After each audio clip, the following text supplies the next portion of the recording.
1 तोला चांदी आता था, और ये थोड़ा सा उसी में जोड़ दूँगा। जो 1 तोला चांदी आता था वो 1 रुपीस में कर दिया गया था, ऐसे करके। ये लगभग ऐसा था, ये मैंने यहाँ पे पढ़ दिया। रुपए की बड़ी इकाई के रूप में सोने का सिक्का जिसका वजन 1 तोले था, जिससे चलन में लगाया उसे मोहर या 10 रुपये कहा जाता था। भारत में प्रथम बार सैद्धांतिक रूप रुपये का जन्म हुआ, जो रुपये का वैध दस्तावेज लीगल टेंडर है। अब तो तुम समझ गए होंगे, लीगल टेंडर है। रुपये के छोटी इकाई के रूप में तांबे का सिक्का चलाया, जिसे दाम कहते हैं ना लोग, भाई दाम बता, दाम क्या है, भूसड़ी के दाम बताओ, क्या दाम क्या है, भूतनी के दाम बताओ, दाम क्या है। तो वही दाम ये था पहले के समय में, कहा जाता था। कालांतर में मुगल शासन के दौरान पूरे उपमहाद्वीप द्वीप, पता नहीं क्या लिखा, मुझे नहीं पढ़ा जा रहा। मैं मौद्रिक, तुम पढ़ लेना इसको, प्रणाली से शुद्ध ऐसा भी पढ़ लेना तुम, करने के लिए तीनों धातुओं के सिक्के का मानकीकरण मतलब इसका स्टैंडर्डाइज किया गया। स्टैंडर्डाइज मतलब इसका स्टैंडर्ड बना दिया गया, ताकि स्टेबिलिटी मिली रहे। किस चीज़ में? ये चीज़ बड़ी प्रोसेस है, वो समझना पड़ेगा आगे जा कर के, जब मैं इस पूरी किताब को पूरा पढ़ लूँगा, जो लोग पढ़ रहे होंगे। स्टैंडर्डाइज किया गया शेरशाह सूरी के शासनकाल के दौरान आरंभ किया गया। रुपया आज तक प्रचलन में है। अंग्रेज़ों के आने से पहले तक एक मोहर जिसका वजन लगभग 1 तोला शुद्ध सोना था, एक मोहर मतलब 10 रुपया, जिसकी कीमत मूल्य 10 रुपीज़ था। 10 रुपीज़ इक्वल्स टू 1 तोला गोल्ड, मतलब 11.666 ग्राम, ऐसे 6 से 4 ग्राम सोना। अगर राउंड ऑफ करें तो 12 ग्राम सोना हो जाता था। अंग्रेज द्वारा भारतीय सिक्का, पहले उससे इसी भारतीय सैद्धांतिक मौद्रिक प्रणाली का अंत। उससे पहले मैं ये बता दूँ, गोल्ड को मोहर या हुमायूं कहते थे पहले के समय में, संस्कृत में हुमायूं कहते हैं। 1 रुपये शेरशाह सूरी के उसमें अफ़गान कहते थे, शायद ये उस अफ़गान उसे कहते थे, क्या कहते उसे, मुग़ल काल में, संस्कृत में नहीं, ये उर्दू भाषा में कहते थे। अब मोहर को अकबर कहते थे, ये वो है, ये शायद मोहर अकबर, ये शायद कॉपर का है, ये सिल्वर का है, ये गोल्ड का है, ये या फिर ये, हाँ ये गोल्ड का है, ये सिल्वर का है, ये कॉपर का है, क्योंकि इसमें ज़्यादा चमक नहीं, इसमें ज़्यादा चमक है। ये मैं देख के बता रहा हूँ। इसमें किताब यार, साला किताब की ऐसी की कैसी यार, किताब भी यार लो, देखो लो रेजोल्यूशन में है, हद है यार, पता नहीं क्या सीन रहा, मुझे नहीं पता। तो अंग्रेज़ों द्वारा भारतीय ये जो था सैद्धांतिक रूप में कानून के हिसाब से जो इन्होंने मुद्रा प्रणाली, जो मुद्रा मॉनेटरी सिस्टम था, उसका अंत कैसे हुआ। ये मानक मौद्रिक प्रणाली इतनी शुद्ध थी कि सन 1700 में अंग्रेज़ों के आने से पहले भारत की अर्थव्यवस्था, जो इनके इको सिस्टम जो था, इनकी जो इकाई जो थी, मुझे इंग्लिश में याद नहीं आ रहा, मुझे याद आ गया, उसे कहते हैं इकोनॉमी। जैसे 5 ट्रिलियन इकोनॉमी, तो पहले उस समय अर्थव्यवस्था की 24.4% थी पूरे वर्ल्ड की। सिर्फ और सिर्फ 25% जो थी वो हमारे भारत की इकलौती थी प्रतिशत थी। आई के अर्थ आय के साथ विश्व में सबसे बड़ी थी।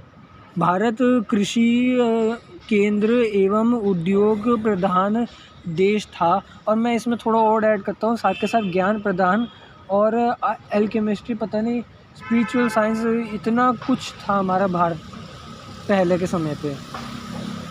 अंग्रेज़ों के आने से पहले इसके बारे में तुम्हें अगर ज़्यादा जानकारी चाहिए अंग्रेज़ों के समय में, तो अंग्रेज़ों की एक किताब है भारत में अंग्रेज़ी राज, उसमें साफ साफ बताया गया है काफ़ी सारे दस्तावेज़ों के माध्यम से कि अंग्रेज़ों ने कैसे कैसे हमारे भारत पर शासन किया और किस तरह से हमारे सत्यानाश किया भारत में, और वो क्यों हुआ है वो भी देखेंगे। लेना मेरे पास वो किताब है, उसकी PDF है, लेकिन मैं उसकी वो नहीं बनाऊँगा।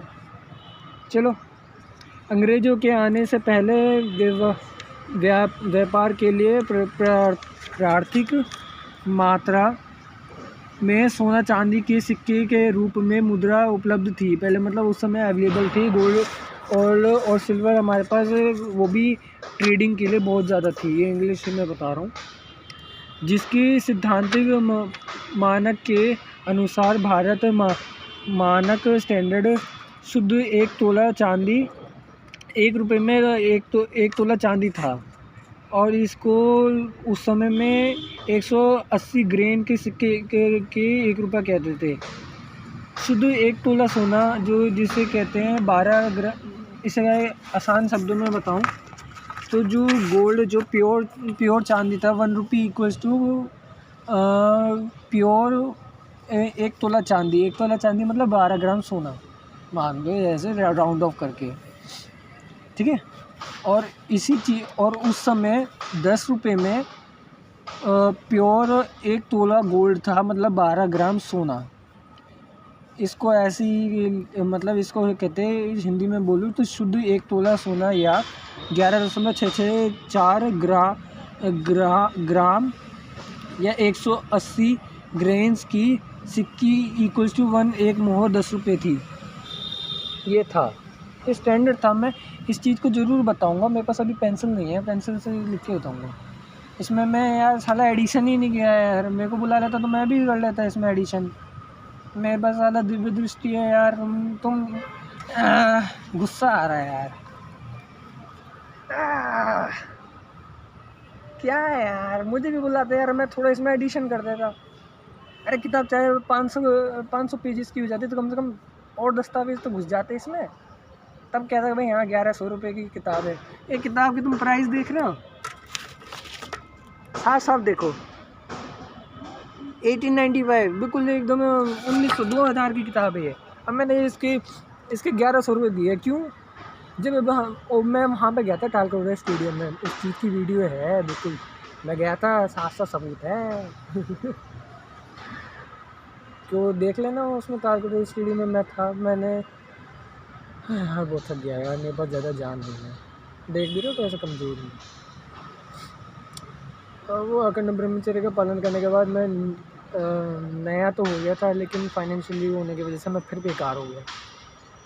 तो ब्रह्मचर्य का पालन करना पड़ा मजबूरी में। आज भी ब्रह्मचर्य का पालन कर पा रहा हूँ। पता नहीं चेहरा काय को दिखा रहा हूँ, ऐसे दिखाना चाहिए क्या। चलो जेनजी, थोड़ा तुम पढ़ भी लो यार, भूतनी को बहुत गेम खेल ली है तुमने। अब तुम्हें हम दिखाते असली पैसा क्या होगा। तुम्हारे कर्जे के चक्कर में साले तुम्हारी माँ बहनें कर दी है। अब अंग्रेज भारत पर कब्जा किए जब भारत का लूटपाट एवं शोषण करना शुरू किया, एवं शोषण करने का सबसे उत्तम हथियार, मतलब बहुत एडवांस लेवल की इनके पास वेपन था, भारतीय मुद्रा रुपये का चूना लगाना। और उसके लिए मुद्रा बाजार की स्थापना कर मुद्रे के मूल्य को घटा बढ़ा कर शोषण शुरू किया। भाई वही है, वैसे इनका साला ऐसी तैसी मार दिया है, क्या किया जाए। रुपये में सोने की मात्रा मानक ही रुपया है, जबकि सिद्धांत मुद्रा का मानक मूल्य इसे तुम पढ़ लेना भूतनी का, कि मुझे नहीं समझ आ रहा क्या बोलते हैं। होता है सिद्धांतिक रूप में वो सिद्ध होता है।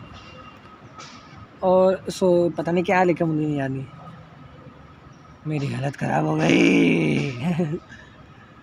घटाया या बढ़ाया नहीं जा सकता। हाँ, ये बात सही है, स्टैंडर्ड तोड़ा नहीं जा सकता, तोड़ दिया तो ऐसी तैसी हो जाएगी, सबकी माँ भी नहीं हो जाएगी। ठीक उसी प्रकार जैसे भारत की मापक भार की मापक जिसे कहते हैं किलोग्राम, मतलब वजन नापने वाला किलोग्राम का स्टैंडर्ड, और दूरी की मापक मतलब लेंथ की मापने वाली, लेंथ की मेजरमेंट करने वाली एक है फीट जिसे कहते हैं। लेंथ मापने की फीट कहते हैं, फुट भी कहते हैं, फुट ये होती है।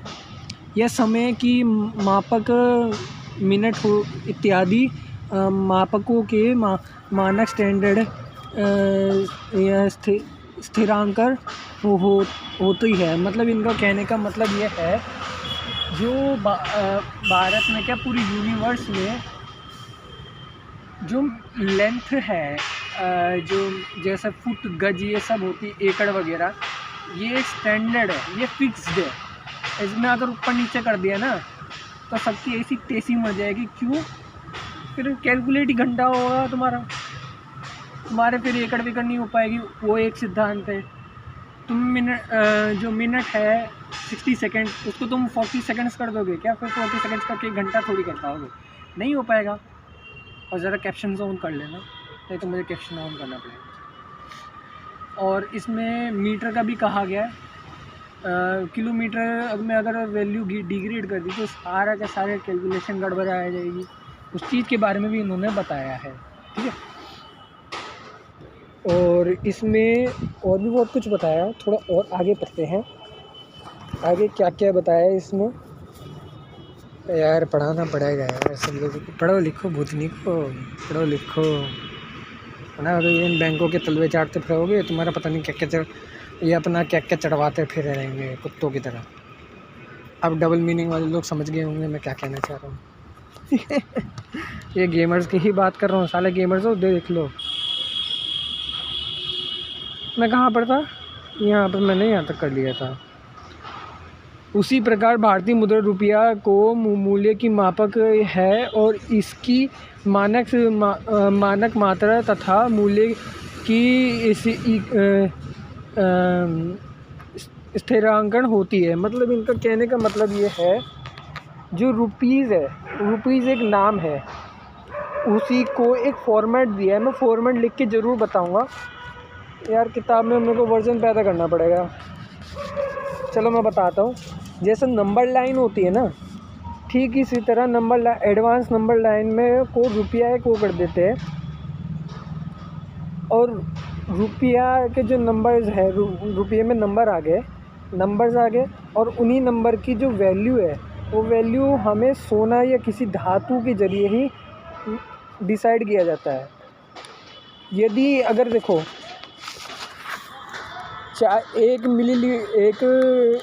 एक लीटर चाय है, ये 1 लीटर दारू है, ठीक है।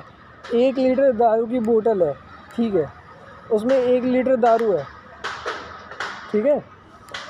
1 लीटर दारू है, तो क्या जो लीटर है वो क्या दारू हो गया क्या? मुझे बताओ। दारू में जो लिक्विड है, उस लिक्विड को हम लीटर कहेंगे क्या? नहीं कह सकते। ठीक इसी तरह जो सोना चांदी है, उस पे जो उस सोना चांदी को हम रुपीज़ थोड़ी कहेंगे। सोना चांदी रुपीज़ थोड़ी खिलाया जाएगा। रुपीज़ एक नंबर है, उन नंबर्स की वैल्यू डिसाइड करके वो हमारे पुरखों ने एक स्टैंडर्डाइज कर दिया गया, जो कि नंबर लाइन पे कहाँ होता है, नंबर लाइन पे करा जाता है। वो नंबर लाइन मैं ज़रूर बता देता, मेरे पास पेंसिल भी नहीं है, मैं बाहर पार्क में लिख करके कर रहा हूँ। थोड़ा सोसाइटी को भी, पूरे देश को समझ आ जाएगा। इस तरह से है मेरा, ठीक है। मैं ये पढ़ा रहा हूँ, ज़रूरी है। इसी तरह से फिर जब वो सिक्के में फिर छापा जाता है, ऐसा है ना, गोल्ड का बट्टा भी होता है, ठीक है। गोल्ड की बिस्किट भी होती है। मेरे को गोल्ड की बिस्किट ला के दे दो जिसमें बिल्कुल प्लेन है, कुछ भी नहीं लिखा, उसमें स्टैंप नहीं लगा है, मैंने स्टैंप छाप दिया, मैं RBI हूँ, मान लो मैं स्टैम्प छाप दिया, मैंने 1 रुपया लिख दिया और स्टैंडर्ड के हिसाब से कर दिया, फिर मैं ईज़ी ट्रेडिंग कर पाऊँगा। सामने व्यक्ति को ये रहेगा कि हाँ भाई इसने जो मेरे को दिया है और जो मैंने मेहनत करके, जो मैंने हार्ड वर्क करके जो उगाया है, जो मैंने प्रोडक्शन किया है, प्रोडक्शन करने के बाद जो मैंने प्रोडक्शन करने के बाद 1 केजी गेहूँ मैंने सामने वाले व्यक्ति को दिया है और उसने मुझे 1 रुपी दिया, मतलब 77 मिलीग्राम गोल्ड या 1 ग्राम गोल्ड जो सिक्का दिया है, वो दोनों इक्वल है, दोनों में मेहनत सेम लगी है। वो ये चीज़ सिद्धांत इस चीज़ को हमारे पुरखों ने बनाया ताकि इक्वल ट्रेडिंग हो, किसी का शोषण ना हो। तो समझ गए होंगे भाई, गेमर्स लोग नहीं समझ पाएंगे। खैर ये चीज़ था, ये पार्ट 4 था शायद, आगे का मैं अगले पार्ट 5 में बताऊंगा।